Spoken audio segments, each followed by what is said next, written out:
At first, I thought it was paranoia. Every morning, as I walked to work, I got the distinct feeling that someone was watching me. You know the feeling.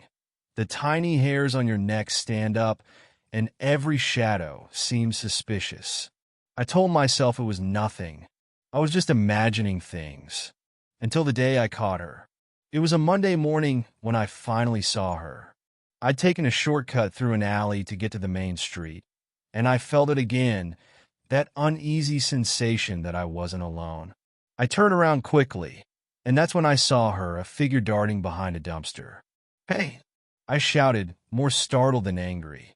I wasn't sure what I expected, a mugger maybe, but I wasn't prepared for her. She stepped out cautiously, and my jaw nearly hit the ground.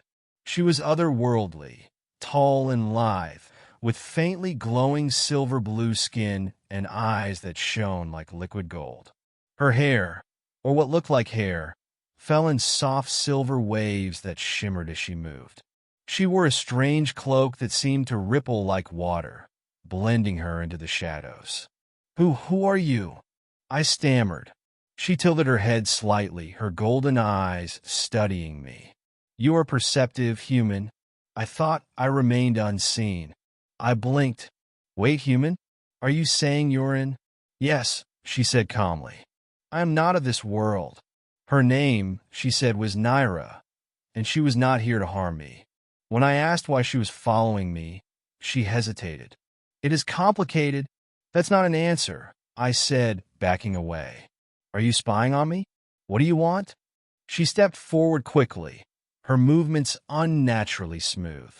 "Wait, please. I will explain, but not here."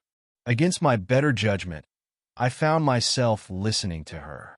Something in her voice, soft, melodic, and just a little sad, kept me from running. We ended up in a quiet park where the morning sun cut through the trees. Naira seemed uncomfortable in the light, her cloak wrapped tightly around her as she sat across from me on a bench. "You have been following me for weeks," I said. "I want answers." She nodded. "I am here for you." "For me?"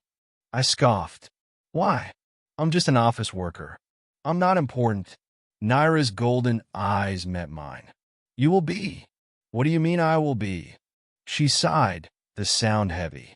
"Time does not flow the same for my people as it does for yours.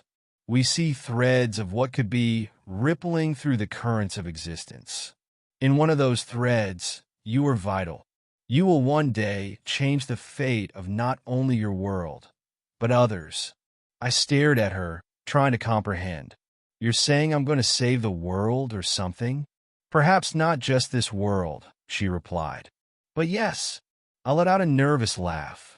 "You got the wrong guy. I file reports for a living. I'm not a hero." Naira shook her head. "You do not yet see the path before you." "But I do." Over the next few days, Naira became a constant in my life. She didn't hide anymore. Every morning, she walked with me to work, though she stayed just out of sight of others. She told me pieces of her story, that she was part of a species called the Illyrians, ancient travelers of the stars who could perceive time's many threads. "What happens if I don't become whatever it is you think I'm supposed to be?" I asked her one evening. Her expression darkened. "Then the thread unravels. Your world falls." "No pressure," I muttered. Things got stranger from there. It started with the shadows. One night, as I left the office late, I noticed dark shapes moving in the alleys, shadows that weren't cast by anything. They moved with purpose, slithering across walls and pavement. Naira appeared beside me out of nowhere. "They have found you," she said urgently. "Who has?" I demanded. "The Vorin, hunters of possibility," she said. "They seek to destroy the threads of fate they cannot control. You are one of those threads." Before I could respond, the shadows attacked. The Vorin were like living darkness, creatures that flowed like liquid and struck like vipers. Naira fought them, her cloak transforming into a shimmering blade of energy that cut through the shadows. She moved like a storm, precise and unstoppable. Run! She shouted as more shadows emerged from the ground. I didn't argue. I ran. But one of them caught me, its icy tendrils wrapping around my ankle, pulling me down. I screamed, my mind flooding with a vision of fire and destruction. Cities crumbling, skies burning, the end of everything. Then Naira was there, slicing the shadow away with a cry of fury. She knelt beside me, her glowing hands on my chest. "Breathe," she said softly. "It is not yet your time." We hid in an abandoned building, the night silent around us. I shivered, my mind still reeling from what I'd seen. That vision, what was it? Naira looked at me, her golden eyes full of sadness. "The future that will come if you fail." I rubbed my face, overwhelmed. "You keep saying I'm important, but I don't know how. What am I supposed to do?" Naira reached out, placing a hand on my shoulder. "I do not know yet. The thread is delicate, still forming. But you must trust yourself, Ethan." "How can I trust myself when I don't even understand what's happening?" "Because I do," she replied softly. From that day forward, Naira stayed close. The Vorin grew bolder, their shadows appearing more often, forcing us to move constantly. She trained me not to fight like her, but to recognize patterns, to trust my instincts, to see opportunities where others wouldn't. "You are stronger than you think," she told me one night as we sat under the stars. "Why me?" I asked her again.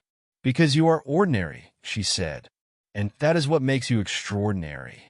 The smallest ripple can shape the largest wave." The final confrontation came when the Vorin found us on the outskirts of the city. Naira fought fiercely, but there were too many. One of them struck her, its tendrils burning into her arm. "Naira!" I shouted. "You must go," she cried. "You must survive." But something inside me snapped. I grabbed a piece of rebar, rushing forward to where Naira struggled. The shadows hissed, coiling toward me, but I swung wildly, my fear replaced with determination. In that moment, something shifted. A light erupted around me, soft, golden, like a ripple spreading through the air. The shadows screamed and fell back, evaporating into nothing. Naira looked at me in awe. "You've begun to awaken." The battle ended, and Naira stood beside me, her cloak rippling softly in the breeze. "You see now," she said, "the thread has begun to form. Your destiny is real." I looked at my hands, still glowing faintly. "What am I?" She smiled. "You are hope." I didn't know what the future held, what path I was on, or what I would become. But I knew one thing. Naira believed in me. And maybe, just maybe, that was enough to save the world.